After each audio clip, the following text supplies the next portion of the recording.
पार्वती गोविंद स्मृति संसद आनुकूल्य शताब्दी भवन ठारे राज्य और जिला स्तरीय दोल पूर्णिमा होली उत्सव अनुष्ठित होती। कार्यक्रम में मुख्य अतिथि भाव डॉ महेश्वर महांती, वरेण्य अतिथि भाव असीम अमिताभ दास, मुख्य वक्ता भाव वैजयंती मिश्र, सम्मानित अतिथि भाव संजीत कुमार पट्टनायक, पार्वती गोविंद स्मृति संसद सभापति शशधर पंडा प्रमुख जोग देते। अवसर में कवयित्री सरोजिनी पति लिखित काव्य संगठन कविता मधुरी पुस्तक उन्मोचन कर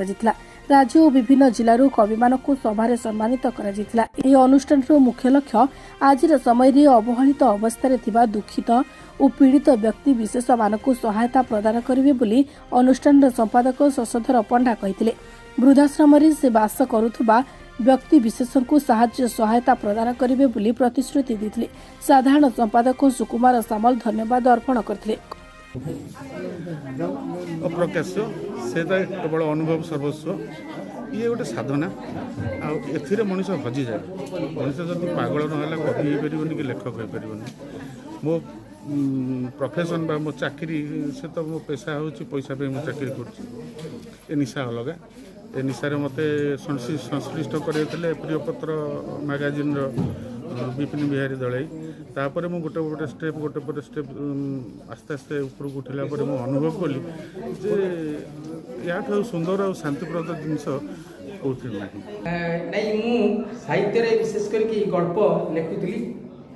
एवं कविता प्रति मोर टिके अधिक आकृष्ट आसिला रिटायरमेंट पर आउ सबटा मु बेसी प्रबंध क्षेत्र में बेसी आदृत हेली कारण मोर वर्तमान सुधा दुईटी प्रबंध हुई आउ गोटे कविता हुई वर्तमान सुधा प्रकाशित आदि से जो उड़िया साहित्यर स्रष्टा ता उपरे गोटे बही अच्छी आम सारला दास ठार आरंभ करी मनोज दास पर्यंत से रही समस्त विषय लेखा रही। पार्वती गोविंद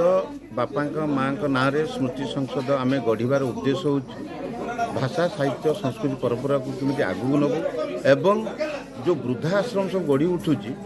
या जदि निश्चय जो मैंने आसुँच जो हृदयंगम करेंगे निश्चय तंकर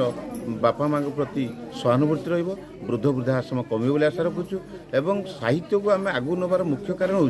कि युवपीढ़ी आम ये अनुष्ठान सहित जोड़ी हेले आगामी भविष्य में साहित्य भाषा से उज्जवल हो बोली आम आशा रखुचु। कटकरू रजत कुमार महांती का रिपोर्ट आज टीवी ओडिया।